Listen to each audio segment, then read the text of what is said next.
Hello everyone, it's Darkseeker here again. Welcome back for another video and happy Sunday to all of you. Hope you've all been having a fabulous weekend.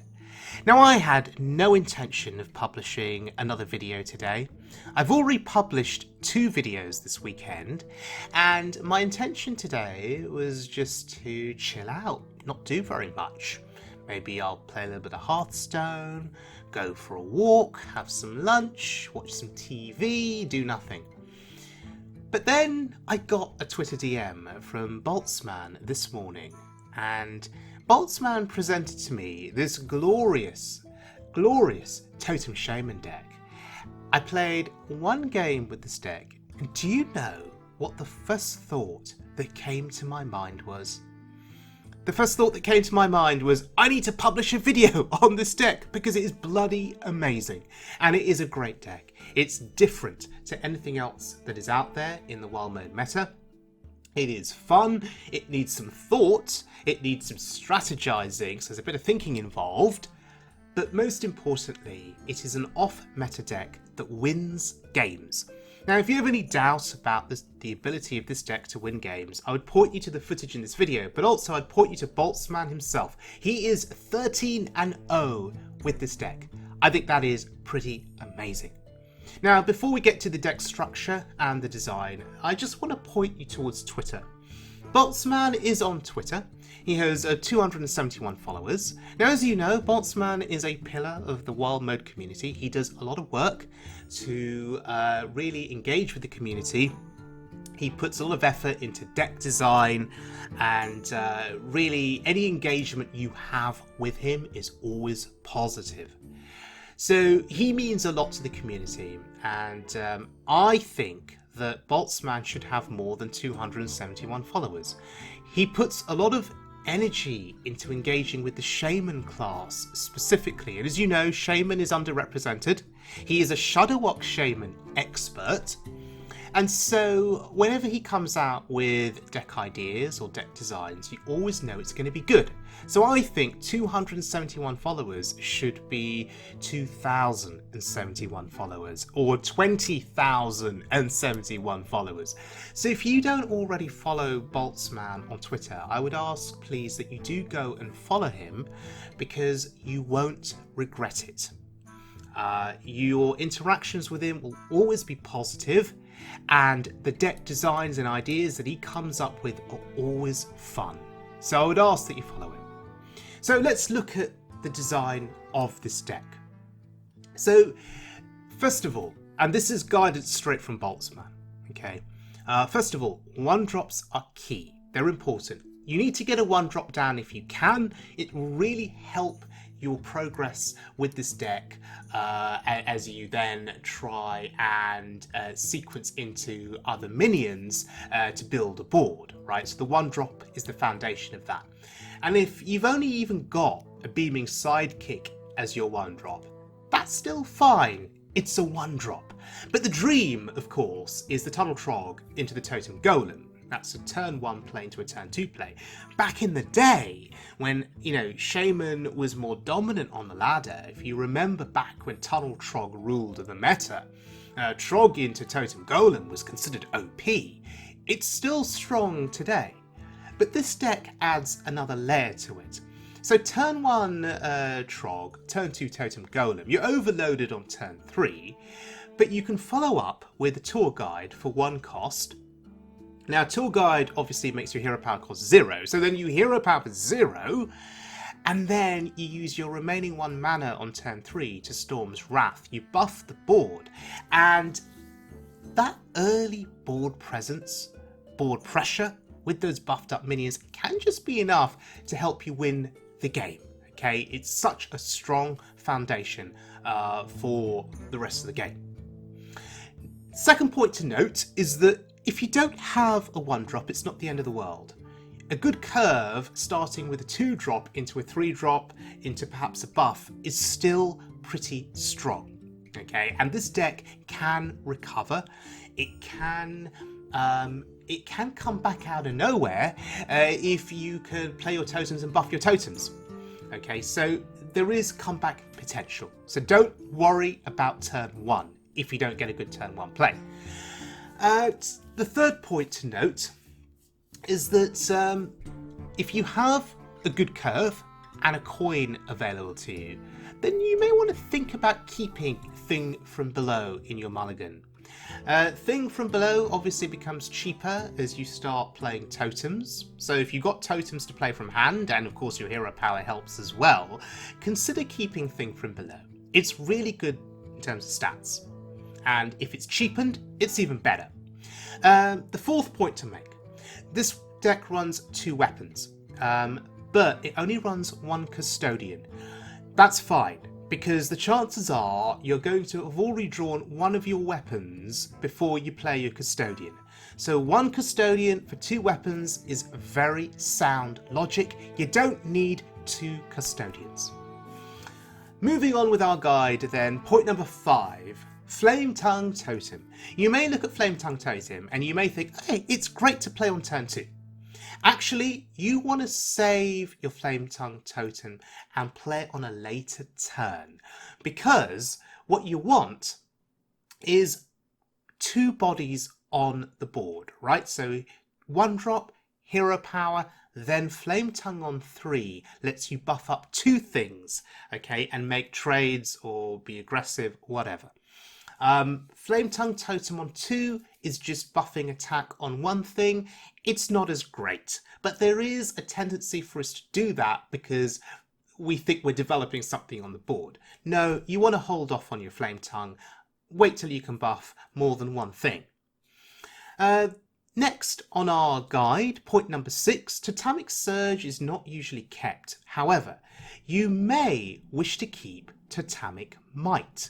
Totemic Might buffs the health of your totems, and depending on the kind of opponent you're facing, you may want to really make your totems a bit more resilient, a bit more sticky on the board.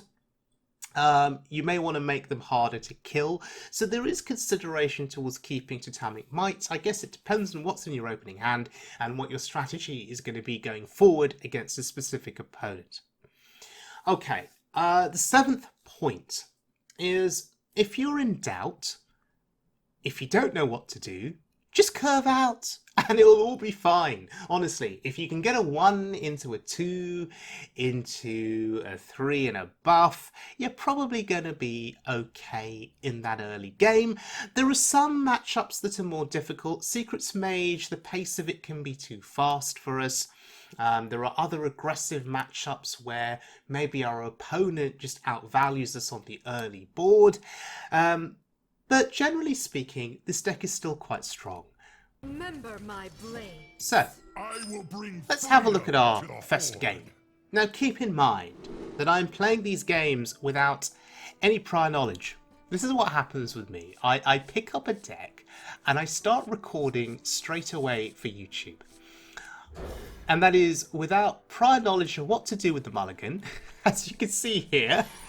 Prior knowledge of what to do with the mulligan, prior knowledge of how I should be strategizing with my cards.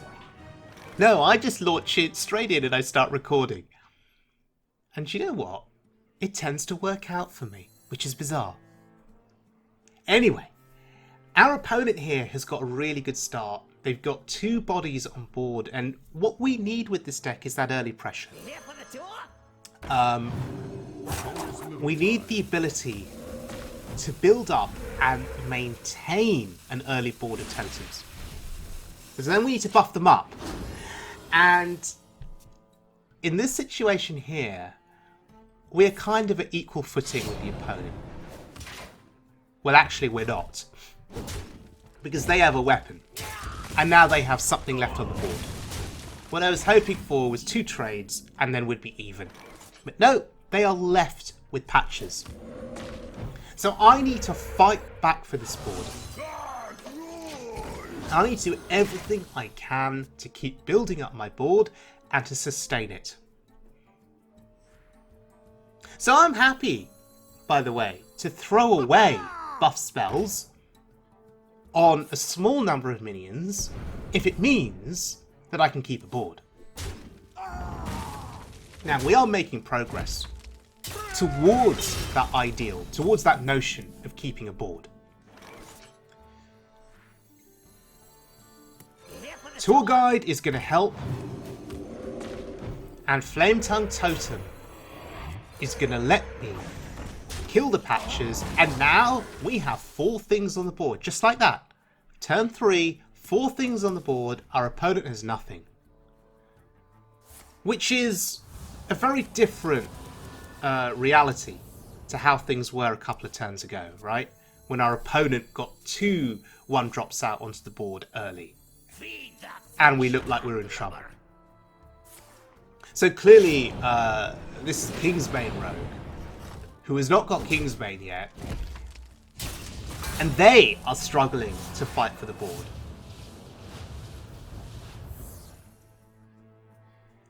Now we have a choice here. Manatide Totem or Totemic Reflection. I'm not sure what to do here.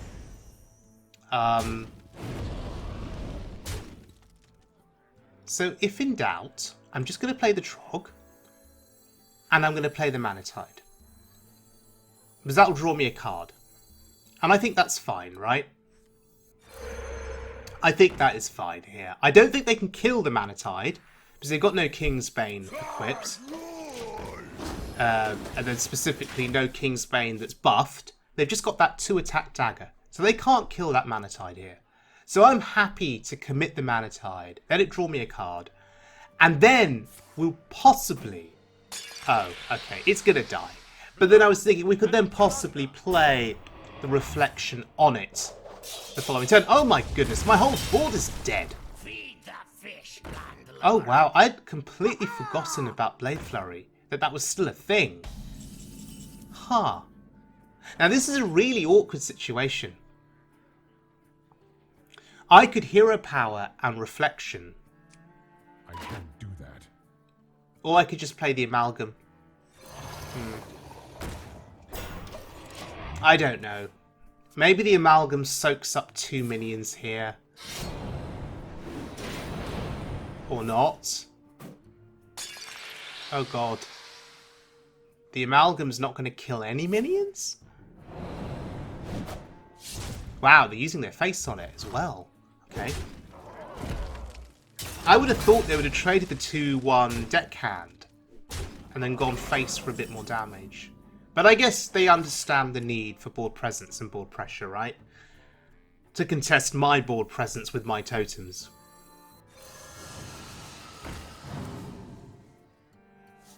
This is a shame, no value, but it's okay.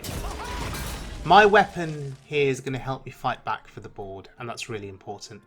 I just need a good turn where I can get some more totems down, buff them up, and then we should be fine.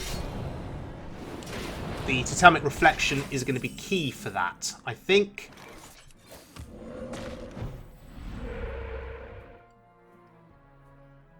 I guess we do it now.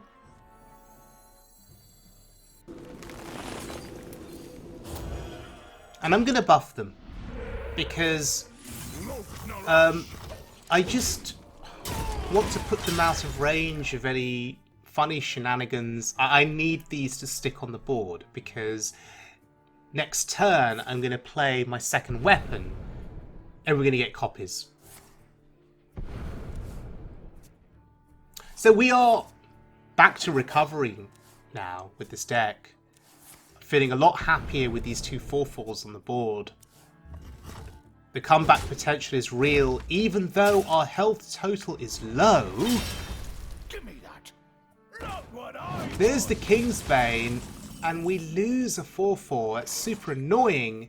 However, we get 2 Manatides. And we get a 4/4 back. I do not want to take damage on my face. So, happy to trade with the minion rather than with my weapon.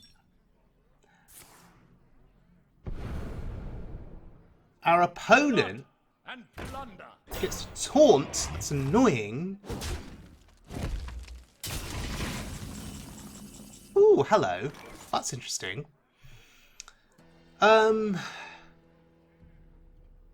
Is there any kind of lethal potential here? Now, this is what I'm really bad at. I am really bad at counting, doing math.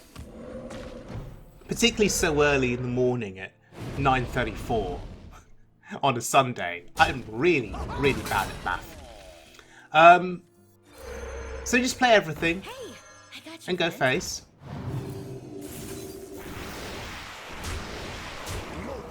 Okay, there was no lethal potential there. That's fine. Oh. We get Grand Totem Eys'or. Look, you shinies. I like the design of that card. It doesn't feel broken. It doesn't feel unfair. It just seems fun. And there we go. We beat the Kingsbane Rogue. Fantastic.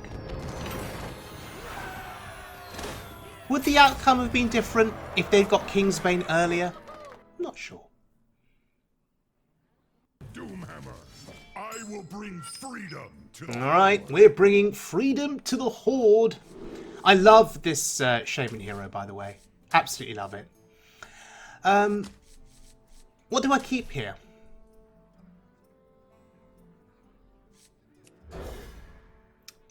So we keep a 1-drop. Oh, hello, Totem Golem. So the intention could have been to just play the sidekick on turn 1. However, we have a coin and we have a Totem Golem. And we're going up against a Murloc player with a tiny fin. And another tiny fin. Oh, bless. I don't want to kill Tiny Fin. It's golden Tiny Fin. And they've got little hearts coming out of it. Anyway. I've opted here for the Totem Golem. I don't know if that was correct. Should I have just have played the sidekick for 1 and saved my coin? I like the idea of the Golem because it's big. And I buffed the health on it deliberately. Hey, I got you, friend. Just to keep it big. And to stop any weird shenanigans of it dying early. I don't know how the opponent would have killed it, but I thought it was safer to buff the health. Again, don't even know if that was correct. But because we've developed this, you know, we've got this Totem Golem on the board. And it's doing serious work with trades. It's doing serious work and it ain't going to die anytime soon. In the meantime, we have this evil totem on the board. And it has no attack. But yes, you trade into it because you need to kill that as quickly as possible because we're getting the lackey value every single turn. And by the way, these lackeys that you get from the evil totem, if you get a stream of them one turn after another, the options they can give you can just be game winning, right? We should not underestimate the evil totem.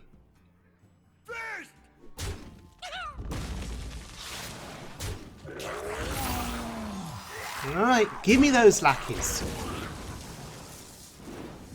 Okay, I think both of those are pretty decent. In the context of being able to kill off stuff that they play, but oh my goodness! That's a Flurgle. And a Toxfin. My favourite combo in all of Hearthstone used against me. Oh dear. That's the combo I love playing in Shadowwalk Shaman.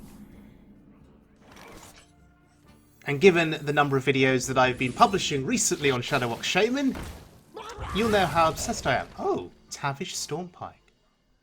We have no beasts in our deck. That's a shame. But look, it's 2/5 stats. That's actually pretty decent here.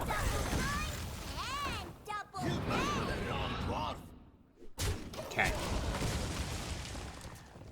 Something that we should keep note of is the quest.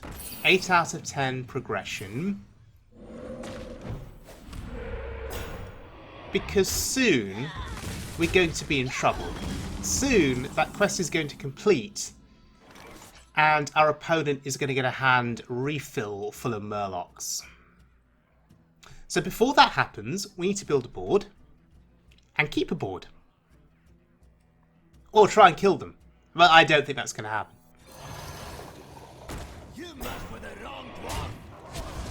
Don't know if that was correct. Don't know if I should have hero powered and played Thing from Below, but oh, maybe I made the wrong call there. Thing from Below plus a totem would have been better stats, right? There's a buff. Wait, they can't kill it. It's got 5 health. Huh, they can't kill it. Brilliant.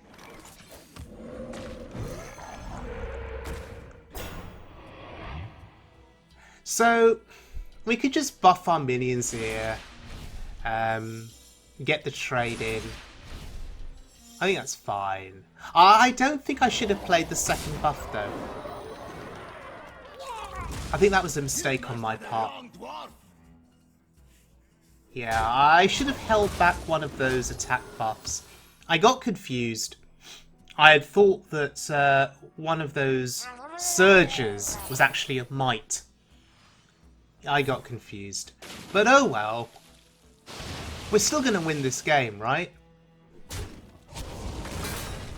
Are we? Because I have a feeling if they draw Murloc as their next card, which they're likely to do, they're going to get that hand refill.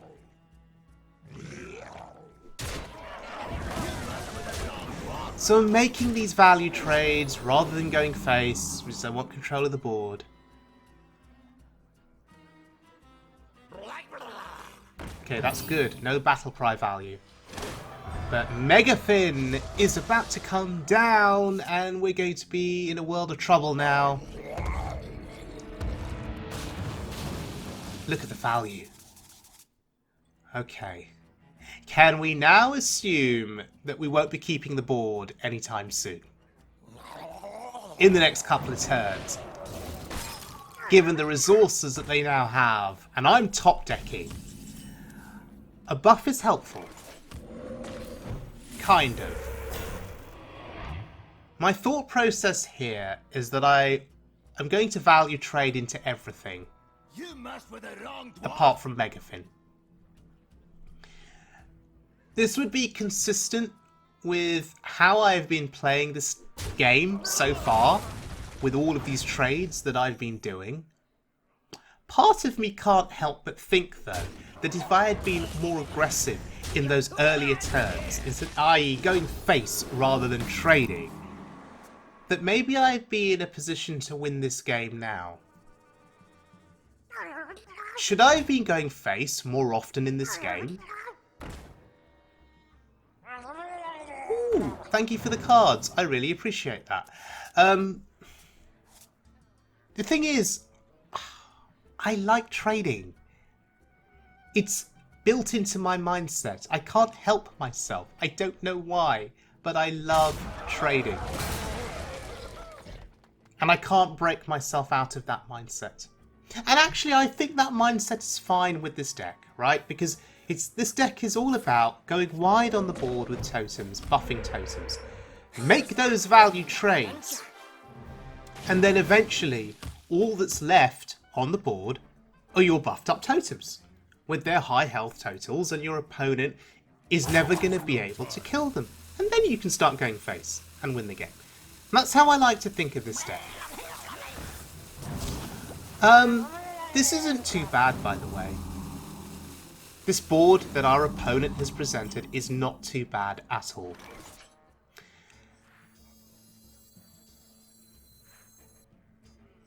We don't have any kind of lethal that I can see. We're close, but we're off. We're short. And on that basis, do I need to start trading? I'll tell you what worries me. What really concerns me is Finley with the poison. That really, really worries me. Because I can then play Thing from Below and it just dies to Finley, right? You messed with the wrong So we do the trades. I'm aware that the rope is about to start burning and I need to start moving. Your tour ends here. So I just need to get the trades that I can get. Ideally, it'd help if they were value trades. I don't think I'm doing a very good job of this, though. We need to kill that so I can play this. And my ordering is screwed. On the positioning, sorry, on the board is screwed. But whatever. This is still fine. We have a board. And our opponent can refill the board and can play more totems. More Murlocs. But we can just trade again. It's fine.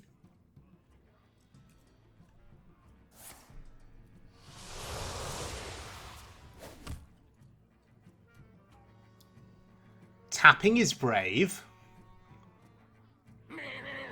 That's also brave. You're about to take a health hit. That's just going to make it easier for me to kill you next turn. Okay. The Thing from Below dies. How much damage is this?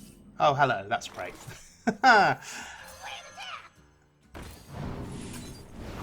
Yeah.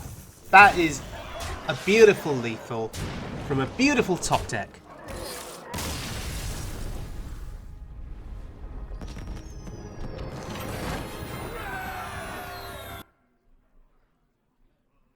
Okay. I will bring freedom to the Horde. Let's look at another game. So, another rogue. I'm seeing a lot of rogues on the ladder at the moment at Legend. Now keep in mind my Legend rank is quite low. So there is a bit more flexibility in terms of what I'm facing. If this was the Diamond ladder, I suspect I'd be facing an endless stream of Secrets Mages, right? But it's at this level of the Legend ladder, there's a little less pressure. Although my opponent is 362 rank Legend and I'm 1306. There's quite a gap there. Is that because there's not many people on the Legend ladder? Anyway, Secrets is interesting. Very interesting. And it's not ambush. That's good news. If it's Secrets, does that mean it's not Kingsbane? That's my question. Is this just a full-on Secrets Mage? Don't let the door hit you. It is!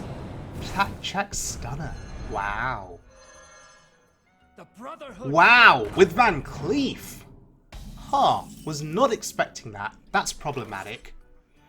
Because that's a 6/6 that we can't deal with. I think I just need to go here for maximum board presence. Hey, I got you. And I'm buffing that. I guess that's fine. Although, in hindsight, maybe I should have buffed the health as well to make it difficult for Van Cleef to trade in. Yeah, I think that was a mistake. It should be 8 health, right? I should have played that Totemic Might to get it to 8.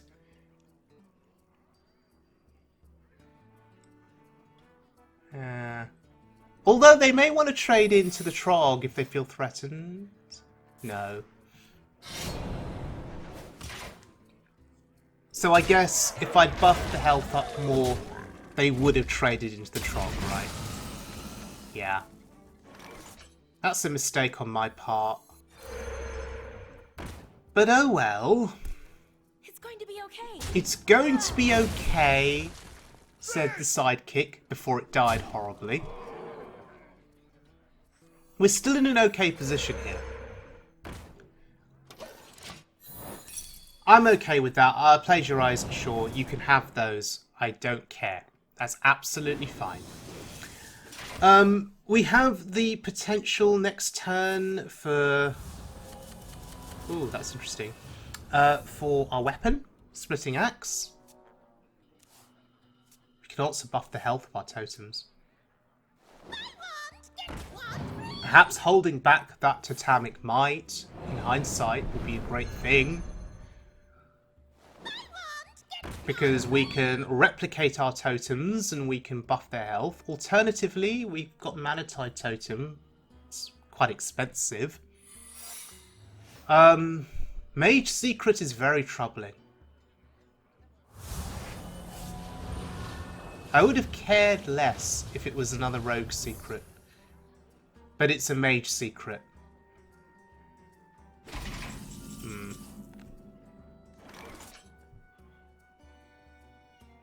Could be Flame Ward.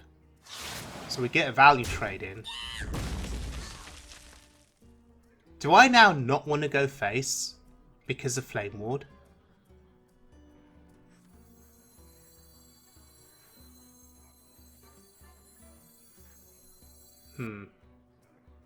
We could replicate and give the totems health. Or we could just take it slow. Ooh, hello. Potion of Polymorph. Ugh, that's disgusting. Alright, so it was not Flame Ward. How interesting. I've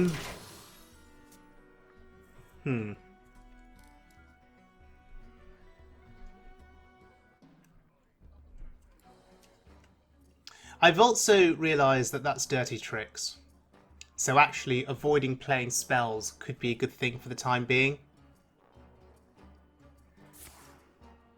So maybe holding off on the Totemic Might was reasonable after all. It's quiet. Because that secret has been in play for quite some time. And if I'd played Totemic Might early on that Totem Golem, we would have triggered dirty secrets. Dirty tricks, sorry. Yeah. That needs to die, for sure. It's just a question of how to kill it.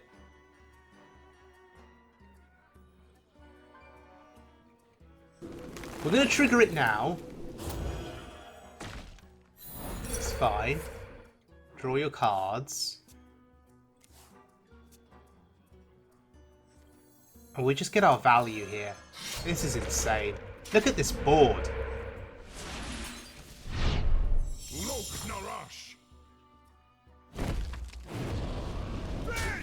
And I'm happy to use my face here. 27. What's the worst that could happen? And they overdraw. Bonus. Fantastic. Oh my god. That's quite devastating, actually. I did not play around Flick. Are they dead? Still? No.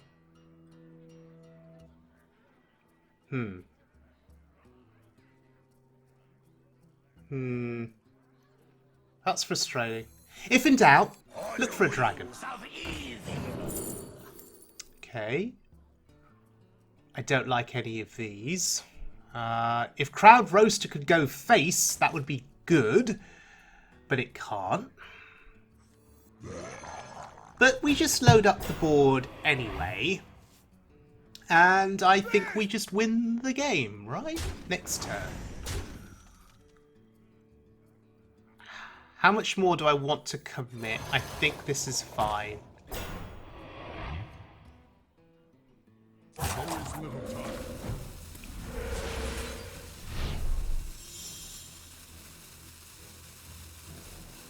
Go face with the weapon.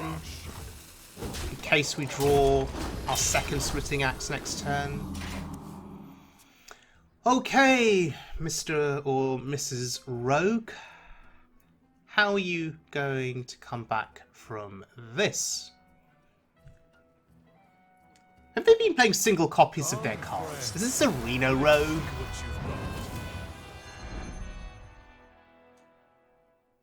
Because if this is not Reno, they're dead. And actually, even with Reno, we'd still make value trades, still maintain a board, and still win in a couple of turns' time.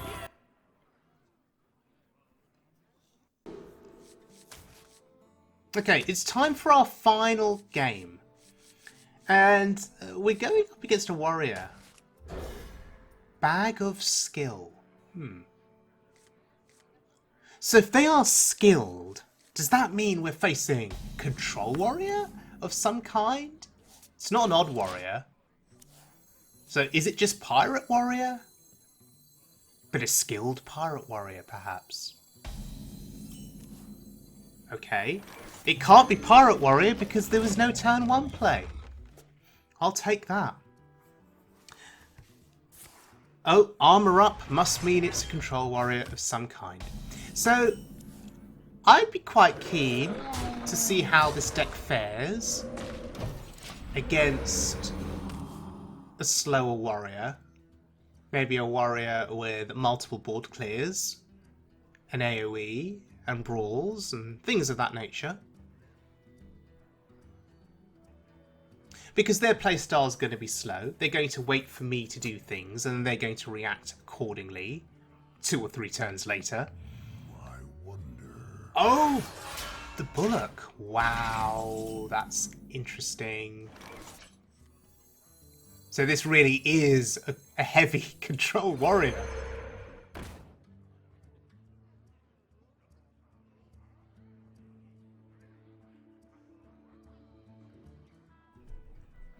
So, buffing the board here lets me get an additional hit in, which reduces the charge of that weapon by 1 more.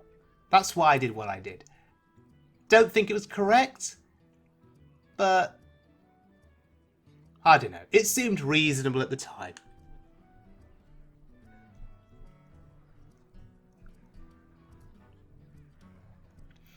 Okay. These are pretty beefy minions, though, with good health totals. What I'm interested in is baiting out a brawl or 2. And so, how far do I need to go to bait out a brawl? If I keep the number of bodies on the board at 3 or 4, does that mean the opponent won't brawl because they don't see the board as threatening enough? How long can I maintain 3 or 4 bodies on the board before my opponent is forced to brawl? These are the things that are going through my mind, rightly or wrongly. But they are really taking their time here, thinking this through. Oh gosh, they overwrite the weapon. Is that smart? Or maybe they had nothing else to do. Huh. So is it just time to replicate? I think it is. We shall see where this gets us, if anywhere at all. Drawing 2 cards is helpful. Now maybe they brawl this board. They got 5 mana. Maybe they brawl this board. And I'd be okay with that. Oh, this be somebody. Ooh, fancy play. Massive armor gain. Okay. They had to use a coin for that. There's relatively significant resource commitment in general. We can get through this very easily without too much of a problem. I think committing 1 Flame Tongue Totem seems fine here. I hope my positioning is correct.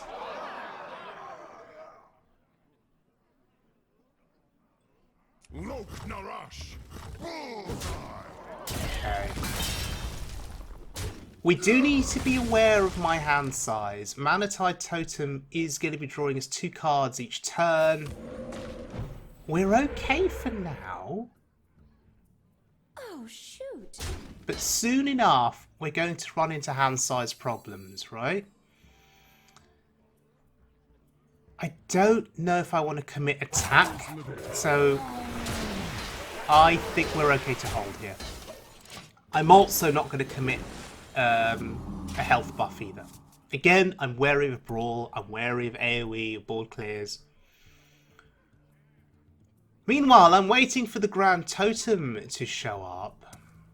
I've yet to get any kind of real value from the Grand Totem Eys'or in any of the games that I've played with this deck, and it is one of the cards that I've really wanted to play and engage with.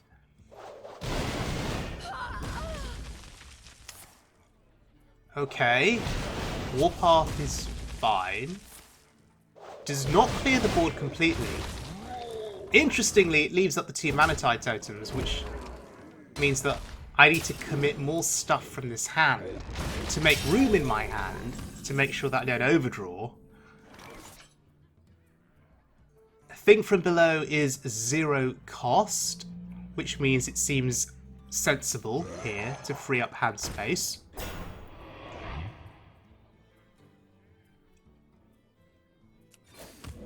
I am absolutely conscious of the potential for Brawl. All we've really seen so far is Warpath, which must mean there's so much more to come in terms of AoE and board clears.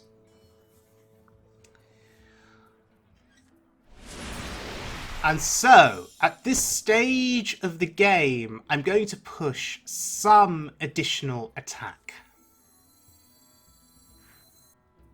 But I am going to hold back one of those attack buffs. Okay, how are you going to clear this? And if you do clear this, I will just refill the board again the following turn. Of course, there will come a point when I run out of resources. And we need to kill them before that happens. This is all of the inner dialogue that is going on in my brain as this game progressed. Risky Skipper. Huh. I ain't talking. Oh dear. Dirty Rat Skipper combo. Huh. Impressive. The question is, can you kill the thing from below? That is the question. Ah. Oh, hello, Eys'or. You're a little bit late to the party, but it's good to see you. So I'm going to play you. And I'm going to replicate you as well. Why not? Or copy you first. No, can't copy and replicate with... No, just the weapon is fine, I think. We'll give you some health, though, because you deserve it.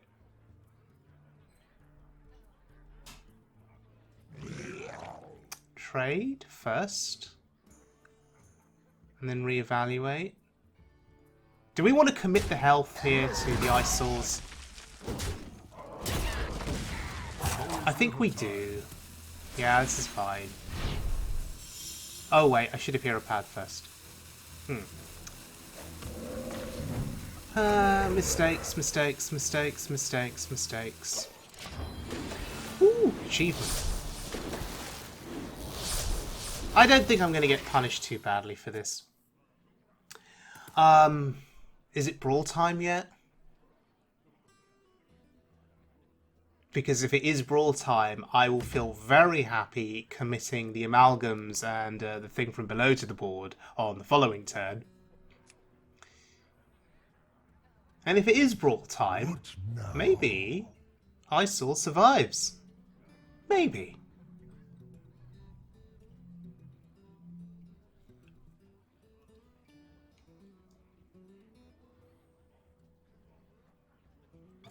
Oh, is that all you've got? Oh my goodness. You are so dead then. Or are you? How much damage is this? 11 on board plus the weapon. Reflection is another +2. And then there's the attack buff with Surge. How much is that? 5, 8, 10, 13. Oh yeah, it's lethal. What am I thinking about? Yeah. Game over. On turn 9. There was no brawl. Fancy that.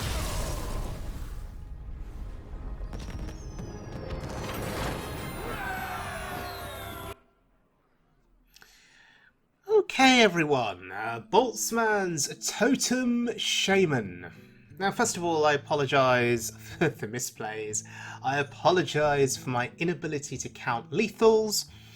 Keeping in mind, I just launched straight into recording games of this deck in action without any prior thought, without any knowledge of what to do with the mulligan, and without any consideration of how to take my plays forward as the game progresses. I just launched straight in and hit record. So hopefully, if you have watched this video from the very start to the very end now, and you've seen all of the games, hopefully you have seen these games for what I have seen them as, and that is a learning experience of playing this deck, of not having a clue as to what I'm doing, but still winning games. If you are going to play this deck, yes, it is cheap. It's 3,400 dust. It's not expensive. But please, make sure that you look at Boltzmann's guide at the start of the video. This is a guide that is really good for new players to the deck. It'll ensure that you don't get confused like I did at various points. And I would just say, think about your plays before you make them. If I was to summarise this deck, I would say it's an easy deck to play if you just want to have fun without too much thinking, because you just play totems, buff totems, go wide on the board, win the game. But it is a hard deck to play optimally and most efficiently, because that's where the thinking becomes a factor. And that's where the strategy and the long-term game plan of what you plan to do becomes important too, depending on the kind of opponent, of course, that you're facing. Against certain aggressive opponents, it really is all about survival in those early stages, and so you'll commit whatever resources you feel you need to commit in those early turns to survive. But against slower opponents, particularly opponents with AoE and board clears and disruption effects, that's where you really want to plan out those turns. So thank you for joining me, everyone. I hope you really enjoyed this video, and a massive thank you to Boltzmann for the deck. And I'm going to finish, as always, by saying, please stay safe, please look after yourselves, and please be good to one another.